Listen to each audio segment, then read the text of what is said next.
Imagine showing up for a relaxing round of fall golf, only to find your favorite course utterly devastated. If you think that sounds unbelievable, wait until you hear what happened at Woodland Hills Golf Course in Iowa.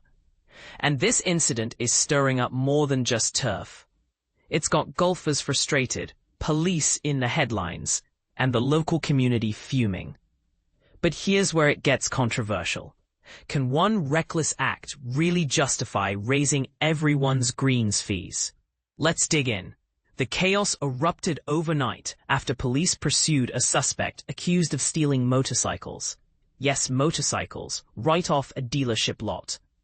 The alleged culprit, Brian Myers, 30, didn't just try to snag 3 Harley-Davidsons. When confronted, he attempted a dramatic getaway that ended up causing far more damage than just the initial theft. According to authorities, Myers sped away from police in a wild chase that tore through Woodland Hills Golf Course, ripping up the pristine fairways and, most notably, wreaking havoc across the 10th green and the approach on hole 16, before police finally cornered him. Can you picture it? Perfectly mowed greens suddenly turned into a muddy, unusable disaster zone. For every devoted golfer, like frequent player Andrew P., it feels like a nightmare come to life. As he dryly observed in an email shortly after surveying the scene. Good thing Men's League ended last week. Now the green on 10 would be a nightmare to read. But beyond the ruined turf, the real pain is financial. And this is the part most people miss. Andrew's concern isn't just about putting surfaces, but about how much this senseless act could actually cost regular golfers.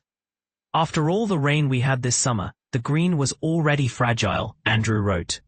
Now I'm worried if the course has any way to recoup the repair expenses, or are we going to see another hike in greens fees next year? If you play golf in Des Moines, or anywhere really, you've probably noticed the same trend Andrew points out. Is this just a local thing, or are greens fees spiking everywhere? It used to be at least $15 cheaper per round here 2 years ago, and it's impossible to land a decent tee time in advance. Are we pricing people out of the game? The impact isn't just about one round of golf lost. It's about how one reckless decision might trigger a domino effect. Higher costs for everyone, longer wait times, and, just maybe, the slow decline of a game beloved by many, but increasingly out of reach for some. So here's the bold question we're left with.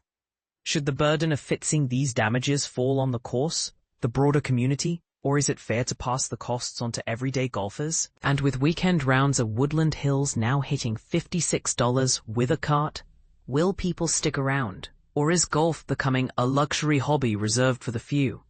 What do you think? Should all golfers have to pay the price for one person's crime? Or is it time for clubs to figure out a new way forward? Share your thoughts, disagree, or bring your own solutions. Let's get the debate going in the comments.